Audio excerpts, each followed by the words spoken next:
Hey everybody, it's Wednesday. Was I just licking my lips on camera? If it was, sorry. Yeah. God, I look like goth today. This is what happens when I try black eyeliner and purple makeup and red lipstick. I got distracted by my makeup before I came on camera. So, yeah, it's Wednesday. I think I said that. And as Sarah was telling you yesterday, I went up to London last Thursday, and I also went up yesterday, but yesterday I mainly saw my grandma. And that was so nice. I love her cat. I am completely in love with her cat. One of the things I got for my birthday was a painted terracotta plate, and it's got her picture on it, the cat's picture. Now, I was going to bring it up and show you guys, but there's the fact it's on our wall in the living room, and I do not trust myself to get it down and not break it, and I am not breaking that. So, yeah, before I get on to theme and everything, I'll just cover my week. Aside from London, I've not really been up to much, but while I was in London, I did go and see, let me just guess it, Julie Atherton's back in it, so I'm really happy. I'll just get my things out. We've got the Evening Standard, one that I stole before we got on the train. No, it was before we got on the tube, but I got that. And in here, because I didn't keep everything in one place, because I'm not that smart. Oh, this is mainly my postcards, but I did get a little, that's the photo booklet. I won't go through it with you now, but yeah, I got the photo booklet, and this I will go through with you. Ooh, my camera's going dippy. There we go, normal colours again. But I did get this, which is the programme, Avenue Q in London, at the Gielgud. And I stayed after and went round to the stage door just to see if anyone would sign. But I got Julie Atherton's signature. I was so happy about that. Daniel Boyes wasn't in it the night I saw it, but she, Joanne Amphil, I think it is, she plays Christmas Eve. She is gorgeous and she is amazing. She's brilliant in it. The entire cast are really good. Go see it if you're in London. It's so good.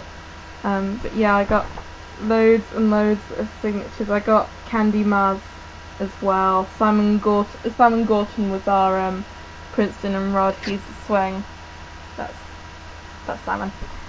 And yeah, I saw him when he was on the Joseph tour like 4 or 5 years ago as well. So I actually recognised him, which was nice. And they're such nice people. Like, Julie Atherton is so down to earth. So is Simon. I was like, what theatre school did you go to? Because I'm thinking of applying in a year or so. I don't know if I've told you guys, but there you go. Anyway, enough Avenue Q, otherwise I'll be babbling here for ages. Our theme this week that Sasha picked. Yeah, I'm remembering names. I'm so clever. I'm remembering the name of someone I've known for like 2-3 years now. But yeah, she picked Macavity. And what was our contribution to? Oh, Sasha showed us the pictures from the brochures. Sarah was the SIG set, the signature and avatar set. I love those. They're so good. What program are you using? Tell me down below, because yeah, I'm assuming it's gonna be Photoshop, but I'm not sure because there are a couple. I use a freebie one, so I'm a cheapskate like that. But there we go. So I've got to do something Macavity. I was gonna sing for you, but I cannot be bothered. I'm so sorry. But I got this back from my brother a little while ago. Recognise him? It be T.S. Eliot, the complete poems and plays of T.S. Eliot, and I've just got a little train ticket as my bookmark, as to where Old Possum's Book of Practical Cats stuff. And my brother bought me this, by the way, like 2-3 years ago. Then he stole it, and I've only just gotten it back. So I'm going to do the language, contribution to this. I feel like I ought to, given that I'm the literature and language student. And I've said to Sasha that I will read the entire poem for you in received pronunciation. which I can't do brilliantly, but I can try and get it exactly right if I want to. I sounded so posh then, didn't I? But yeah, it's basically BBC English, and it's an interesting thing for me to try because I can't do many accents aside from my natural one. So I will have a go. I'm not the best at reading, but I will have a go for you. So this is the original Macavity the Mystery Cat poem that appears in Old Possum's Book of Practical Cats. Mine just happens to be a collection. So, there we go. And yes, this is still growing out, that's why I still look like a Shetland pony. So anyway.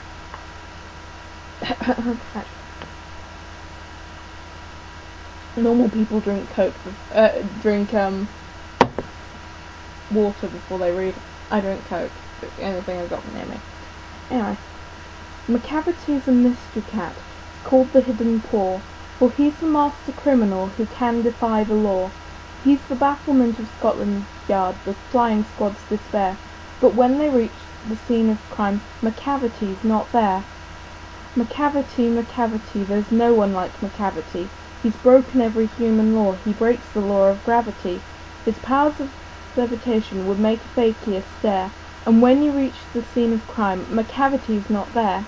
You may seek him in the basement, you may look up in the air, but I tell you once and once again, Macavity's not there. Macavity's a ginger cat, he's very tall and thin. You would know him if you saw him, for his eyes are sunken in. His brow is deeply lined with thought, his head is highly domed. His coat is dusty from neglect, his whiskers are uncombed. He sways his head from side to side with movements like a snake, and when you think he's half asleep, he's always wide awake. Macavity, Macavity, there's no one like Macavity, for he's a fiend in feline shape, a monster of depravity. You may meet him in a by-street, you may see him in the square, but when a crime's discovered, then Macavity's not there. He's outwardly respectful, they say he cheats at cards.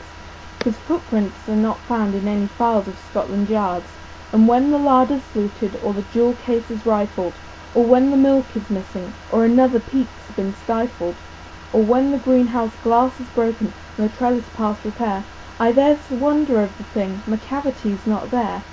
And when the Foreign Office find a treaty's gone astray, or the Admiralty lose some plans and drawings by the way, there may be a scrap of paper in the hall or on the stair, but it's useless to investigate, Macavity's not there. And when the loss has been disclosed, the Secret Service say, it must have been Macavity, but he's a mile away. You'll be sure to find him resting, or a licking of his thumbs, or engaged in doing complex long division sums. Macavity, Macavity, there's no one like Macavity. There never was a cat of such deceitfulness and suavity. He always has an alibi, and one or two to spare. At whatever time the deed took place, Macavity wasn't there. And they say of all the cats whose wicked deeds are widely known, I might mention Mungo Jerry, I might mention Griddlebone, and nothing more than agents for the cat who all the time just controls the operations, the Napoleon of crime. Now, I appreciate my reading sucks, and so does my RP, but there we go. So that is the original poem, and they only took out one of the stanzas. I won't call them verses because I've had years of calling them stanzas. So it's a 6-stanza poem and has a regular A-B rhythm scheme. A-B rhyme scheme. Yeah, so that's my contribution this week. I'm sorry I'm so crap. Sarah outdoes me and she's only done like 2. So I'm trying, I promise. So I will see you all next week. It's Sarah's choice this weekend, I think. Yes, because we're going in order. Marbles, hope to see you tomorrow if you're still about, or Panda. Right, anyway, I'll see you guys. Bye bye!